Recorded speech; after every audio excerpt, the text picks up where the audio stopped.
there, friends. Welcome to Homekeepers. So glad to be here. Grab yourself a cup of tea and join us. This is a special day because Carol Kent is back.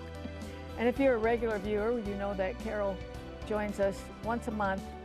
And we try to put a spotlight on prisoners who are locked up and also their families. And it's a huge subject, and it sure takes in a lot of Americans. And so I'm always glad when Carol's here. And I hope you'll pay very close attention to the interview today, which we have already made, and we'll show you in just a minute.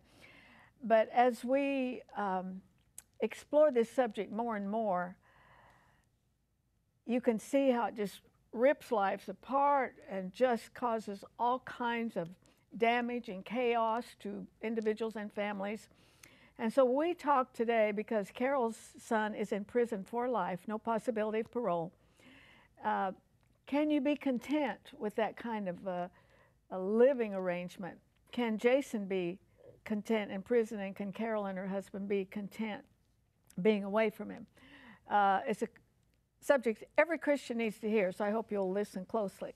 And I'm going to join Stephanie in just a second. We're going to do a Copycat Kentucky Fried Chicken Coleslaw.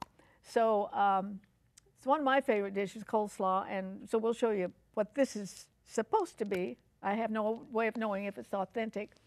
But before I join Stephanie, I again want to offer you Bible Basics for Everyone, a small book which can really just give you a thumbnail sketch that I think probably Christians of every age and however long they've been a Christian could use.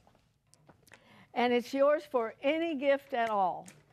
You determine the price, okay? Send it to Homekeepers, Box 6922, Clearwater, Florida 33758, and we'll get it right out to you. Important book. I hope you will take advantage of this offer. And I've joined Stephanie over here. I'm back. I feel like I've been gone forever. Oh, I feel like we haven't taped forever. We've missed you. Well, she got a kid graduated, and you had a bunch of family. Yes. And then we had some wisdom teeth taken out of the daughter. She's been gone. I bet you're glad to be back. I am. Okay, so this smells really good already. I'll tell you, I did not eat coleslaw until about probably 3 years ago. I didn't like it till then, and I think my tastes are changing. So. Well, was there a certain? I didn't like any of it. Oh, I love cabbage. But I like Kentucky Fried Chicken, so I'm interested to see if this is. Well, similar. As a coleslaw aficionado, that would be me. Okay. I can't stand them when they got too much dressing. Well, and that's what's great about this is, you know, some are too dry, some are too wet, and this way you take care of it. You do it the way you like it. I'll tell you one that has a good recipe, good one, I think, Red Lobster and... You just like Red Lobster. Cheddar. Only their biscuits. And coleslaw. And the coleslaw. Okay, so I have sugar, I have salt, and I have pepper. You have bagged coleslaw. Yeah, but we're making it tinier. You're chopping up. So that was sugar, salt, and pepper. I have mayonnaise. I have milk, I have buttermilk, I have vinegar, and I have lemon juice. So we're gonna mix this all together. Well, when I go to Cheddar's and I order their luncheon size salmon, you get 2 side dishes. I always get 2 coleslaws. Nice. And theirs is very good, but boy, when it's soupy, I can't take it. Yeah, I like their chicken tortilla soup. That's what I get at Cheddar's. Oh, we made that once, didn't we? Yeah, we've made quite a few. Well, I was reading email this morning, and this lady had made something, one of our viewers. I don't remember what it was, but she said it was absolutely delicious. She's going to have company and blah, blah, blah. But she said every recipe she's gotten from us has been great. Well, that's because when they're bad, we say, don't get this one. Yeah, we tell you don't get it. So, we try to be honest. This is the most authentic. I don't know. That was a lot of sugar. So we'll just have to see. You thought it was too much? I just thought it was a lot, but that's just me. I think we're getting close enough here if you want to. Now, I think... This is so easy. This is so simple. Oh, yeah, but it's so important. In first place, cabbage is so good. I bet I have cabbage 5 days a week. Well, you have cabbage 5 days a week. You have avocado every day. Yeah. That's why you look so good. Well... Say I do look good. Say it. No. Okay, I'm gonna pour this over. What woman thinks she looks good? None. That's right. Absolutely none. I want to taste that. Oh, okay. Is it good? Okay, here we go. Mix it up. Now be careful, don't put, I wouldn't put all of it in. That's a lot of cabbage. Well, it is. I mean, that's But a lot okay, of the cabbage. dressing is truly coleslaw dressing. Okay. I will say that. But yeah, I would, You're so bossy, Arthelene Rippy. yeah. But it is your show, so I will follow your lead. How about that? Well, there's a lot of, It's your gig. now this recipe also calls for carrots, but it's already in the Right. in You this can bag. either do it. You can do the cabbage and carrots yourself, or Now see, that looks plenty moist to me. okay. Well, What it's do you your think? it's your show. Oh, I haven't gotten down to the bottom. We got some dry stuff at the bottom, but how is it? That's good. I gotta taste it. yeah, I would recommend it. Call it Copycat. No, this Think needs so? to go in. It's There's some Stephanie's dry- show. We just tell ours Hey, when this it's is our good. gig. No, because I still have some really dry stuff down here at the bottom. And then we'll chill that and. Yeah, and the longer that chills, the better it's going to be because they'll all have a chance. But the whole to get thing depends together. on the dressing, and we agree this is a good dressing recipe. This is really good. So if you want it, you can have it absolutely free. Email us, and we'll send it to you that way. Or if you don't have a computer, write to us. We love getting your little notes, whether it's email or whether you write them out. And we'll send it to you. And now I want you, if you haven't met Carol Kent, you're going to love her through this interview.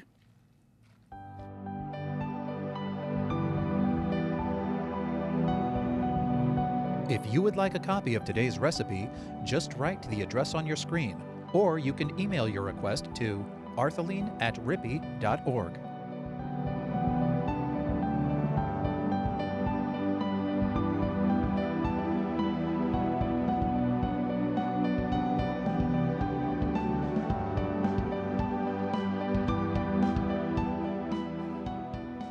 Well, it's always a happy day for me when Carol Kent comes along, and we have this little ministry together, don't we? Yes, we Once do, a month. Arthelene. And I know how busy you are, and I appreciate you carving out the time. Well, this is a passion of my heart, and I want to thank you for saying yes when God nudged me to participating and partnering with you and getting word out on how we can help inmates and their families. Well, I've for a long time just felt my role is one of facilitator, that God brings unbelievable ministries here that we can present to our audience. And Yes. thank God for Christian television. But I always realize you should come on once a month that we have new viewers, and give us just a little bit of your background that has launched you, hurled you, whatever, thrown you into a prison ministry.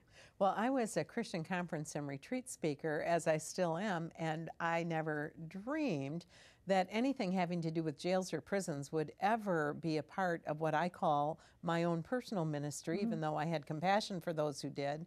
And our son was almost fully raised, and he went off to graduate from Annapolis, the U.S. Naval Academy. So we had a lot of joy during those years of watching him fulfill his dreams of becoming a military officer. And then he left for nuclear engineering school, joined a Bible study at a great church in Orlando, Florida, met a girl, of course, at Bible study, which is a good place to meet a girl. And we got the word that they were in love and they were going to get married because Jason's orders were changing. And this young woman had been previously married and had two precious little girls, just 3 years old and 6 years old. And I loved them the second I met them, along with Jason's bride. And we had a beautiful wedding on a picture-perfect day. And over that first year of marriage, there were issues involving just my understanding, my husband's understanding of the abuse allegations regarding the biological father.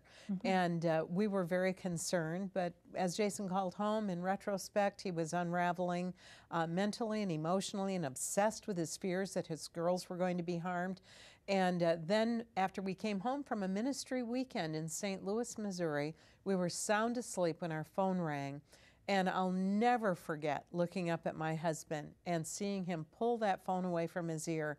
And he looked at me and he said, Carol, Jason has been arrested for the murder of his wife's first husband. He's in the jail in Orlando. And I'm sure many of our viewers have been in shock before, but This is a pretty big one. Oh, I remember just trying to gasp for air. I remember being so sick I was nauseated, and then trying to get out of bed and having my legs collapse on the floor because I was still in shock. And then finally getting to a phone and calling the jail and being told, lady, your son ain't here, he's not here, and having my hopes returned. But I realized later he hadn't been processed into the system yet. So we went through a long time, 2.5 years, 7 postponements, and finally he was convicted. During the 2.5 years, did you have hope and then it'd be dashed? And Well, our hope was that he would get a fair trial. And for us, we knew he was guilty of the crime. He admitted that he had taken the life of this man because he was so afraid that this man, who was about to get unsupervised visitation of 2 vulnerable little girls, was going to be with them for prolonged periods alone. Jason's first assignment with his wife was going to be Hawaii, which meant the girls would be away during the school year and probably have long visitations with their father during the summer. And I think that added to the fact that he was overcome with fear that they would be harmed in some way.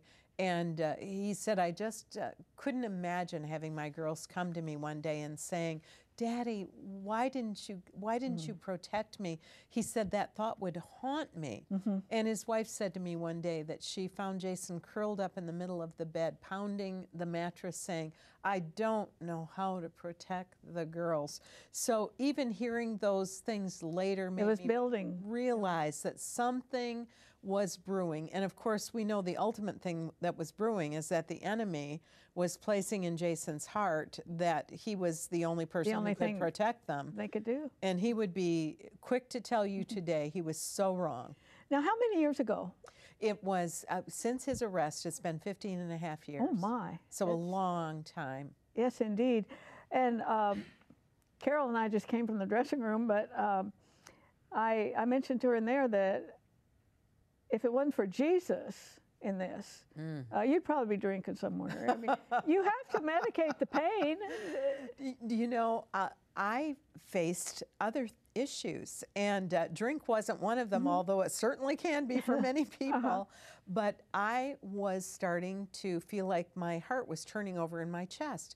And I thought, I came from a family that had heart issues and high cholesterol, and my grandmother died at age 58 from a massive heart attack. So I thought, I must be one of those people just like her who's going to die young of a heart attack. Something's wrong. And Arthelene, I couldn't even admit to myself that I was having panic attacks. And it took a cardiologist who took me through all the tests to sit me down and say, Carol, you do not have a heart problem. You are having extreme panic attacks. And I had to admit how... And I would say with good reason. Yes, yes. If you're going to have a panic attack, this would create... But now 15 years down the road, I guess the question is, have you and Jean found contentment, your husband Jean, and Jason, who has no possibility of parole, and yet the Apostle Paul said that I have learned, I think you ought to really circle that word. Yes. I have learned contentment in any... In every situation. Yeah. I would love to do you feel tell that you're content? that I have achieved what Paul achieved in learning to be content. Of course, he was in prison. In every situation, because I think that there are times in our lives as human beings when we so desperately need to be at peace. We need the contentment that can only come from Christ, but we tend to rehash things that have happened in the past. And it's a total waste. Oh, yes, it doesn't get you anywhere. And for parents of an incarcerated child, or perhaps we have listeners or viewers who are spouses of an incarcerated spouse, you go through, what could I have done to keep this from happening? How was I at fault? And then part of what robs us of contentment is looking at other people. And I remember innocently walking down my street during a holiday time. My husband was actually with me, and I noticed there were a lot of cars at one of my neighbors' houses. And I looked in, and through the big window, I could see a gigantic family reunion going on. And I had jealousy strike my heart. And I thought, you know, I'm about as far from contentment right now as you can get, because I want that to be my family's story. I want my family gathered at my table, and I will never have that. I will be eating out of the vending machines in a visitation area in a maximum security prison for the rest of the holidays of my life. And I lacked contentment. And I think another thing that happens with families of the incarcerated is that you get 15-minute phone calls, and then they are automatically cut off. And mid-sentence. have you ever been in the middle of a major issue that you're talking about with somebody, and all of a sudden you can't communicate? And maybe you're even in the middle of a disagreement with that person, and suddenly, boom, It's even worse. you're gone. And the inmate can't always call right back. And depending upon the state you're in, phone calls can be very expensive. On a scale from 1 to 10, where would you say your contentment level is? Right now, I would say right now, I'm at a good 8. And sometimes I even get higher than that. But I do think some of that feeling of not quite being able to relax in the arms of Jesus is that rustling within me that I think is sometimes good, that keeps me totally dependent on keeps God. you on your toes. Because if I was at peace completely, I think I just might rest in that and think, oh, I've done everything I can. I'm okay now. But when you have that little bit of being discontent, you're saying, okay, what's causing this? Lord, how can I draw closer to you? What can I do next to help others who are going through this discontent? And you've done a lot. I want to get your website up. Grab a pencil, friends, and write it down, because when you go there, on past programs, Carol has told us things we can do to minister to those in prison. Jesus said, you know, I was there and you didn't come. And this is the way that you go in and really minister. So I hope that you will do that. And today we're talking about, is there possibly a way to be content in this situation with this son who was everything. He had every future, every good thing in his future, who is in prison for the rest of his life. The law says no possibility of parole. What would you say is Jason's contentment? He is in there, and he's even been termed a missionary, which I think is just awesome, that God has a missionary inside the prison, and he's making a big difference. Well, for me, as I think about Jason's contentment, I go back to when we were declined for the clemency hearing. And for me, that was a deciding factor in JP's life. We were told that we had the Florida Parole Commission recommending that Jason's case be heard before the governor and the top highest elected officials in the state. And then on an afternoon, we got the call from our attorney saying that we got the rubber stamp of denial. It was denied. And we had spent months gathering letters of support for Jason, people testifying to what he would do if he were ever granted release, and people saying he would never harm anyone if he were ever let out of prison walls. And I remember telling Jean, I cannot go in to see JP in the morning because my heart is aching, and all of these brothers in Christ have been fasting and praying for him. I'm going to come later after you give him the news. And I just, you know, when you know this band of brothers hasn't been eating for a week or two, waiting on an answered prayer, and that the answer is no, and it was a rubber stamp no, that was so hard for me. And I walked through, and I was sobbing, and Jason was on the other side of the double doors, and I fell into his shoulder, and I remember seeing my wet tears on his blue uniform. I said, honey, I'm so sorry about what's happened. It's agonizing for me after all the work and prayer that has gone into getting you this clemency hearing to be denied in this way. And I looked at him, and he had the peace of Jesus on his face. He said, Mom, if we had gotten the hearing, we might have thought it was because we had the best attorneys. He said, you know, Mom, we might have even thought it was because we had the favor of politicians. But he said, the way this has happened, the only way I will ever be free in this lifetime is when God says I've served enough time and I can serve him better on the outside than I can on the inside. And then, Arthelene, he paused, and he looked up, and he said, if that doesn't happen in this lifetime, he said, like this, we're home because life is short. And he said, then we'll all walk in freedom together. And I knew in my heart that he had experienced a kind of contentment that I did not yet Supernatural. And he supernatural from God. He taught Mother. Oh, he taught his mother big time. I think of the story of the Apostle Paul with a situation that he prayed 3 times for it to be removed. And his motive was so pure, because he felt like he could serve the Lord better with this thorn removed. And I've heard preachers tell me what it is, but the Bible doesn't tell us what it is. We don't know. And there's a good reason it doesn't tell us what it is. And so the Lord said no, but it is within your weakness that my strength is made perfect. And I've used this illustration, or this kind of a translation. I have a son who's had physical problems and kidney transplants and cancer and stuff, and he's still preaching every Sunday in his church. And one way I've used that thinking about Michael was, no, because it is within your weakness that you become an illustration of my strength. And that's exactly what Jason did at that moment.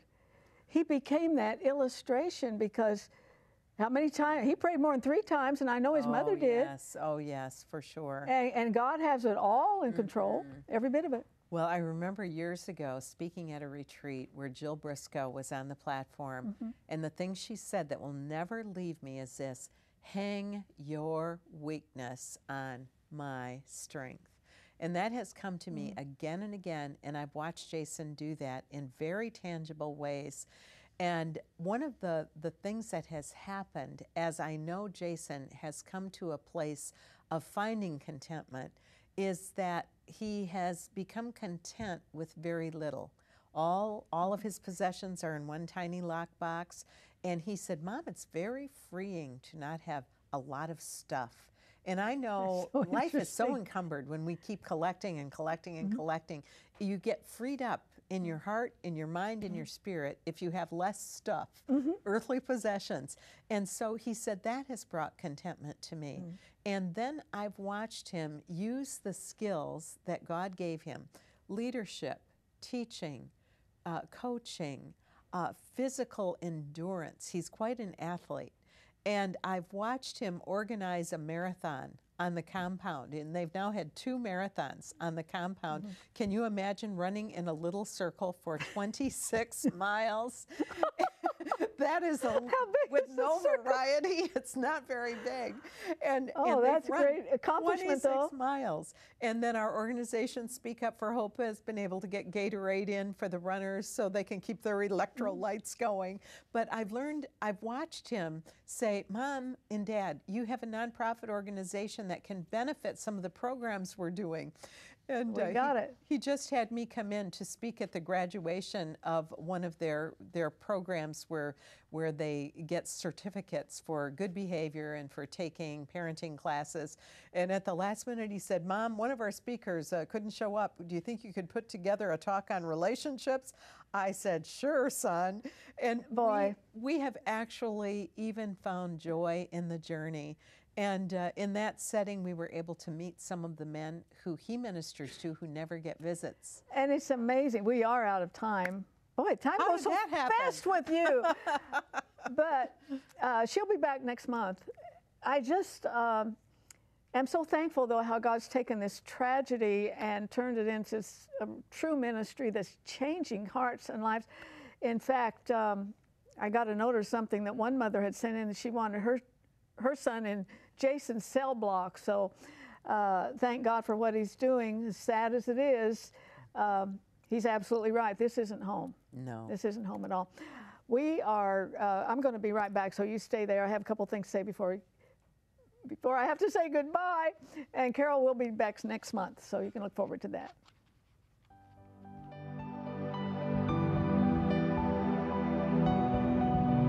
Arthelene would like you to keep the following information handy. You may contact Homekeepers by writing to Homekeepers, P.O. Box 6922, Clearwater, Florida 33758, or go to www.rippy.org. Remember, we always enjoy hearing from our viewers, and we thank you for your support.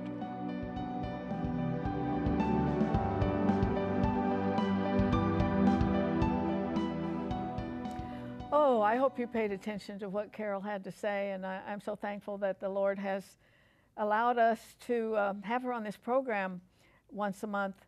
Let me remind you of the little book we will send you.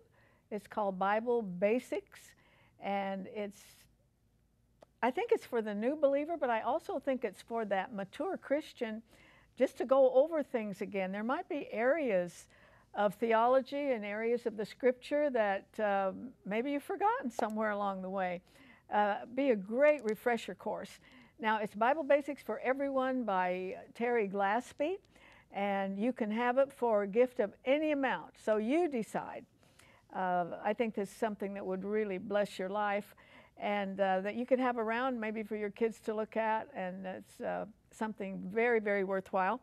So just send your gift to Homekeepers, Box 6922, Clearwater, Florida 33758, and we will get it out to you. I want to just ask you, you precious viewer, we love you so much. Have you learned that lesson?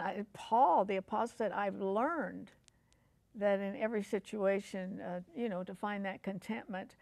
That's what's so wonderful about knowing the Lord Jesus Christ, that even something as big, oversized, emotional travesty as having a son in prison for life, that when you know the Lord Jesus Christ, there's still that strong, strong measure of contentment.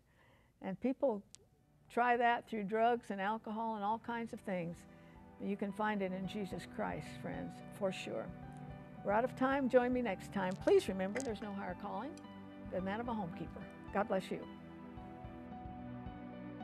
If you should miss a Homekeepers program, you can catch up by going to www.ctnonline.com. Click on CTN Programs and then on Homekeepers.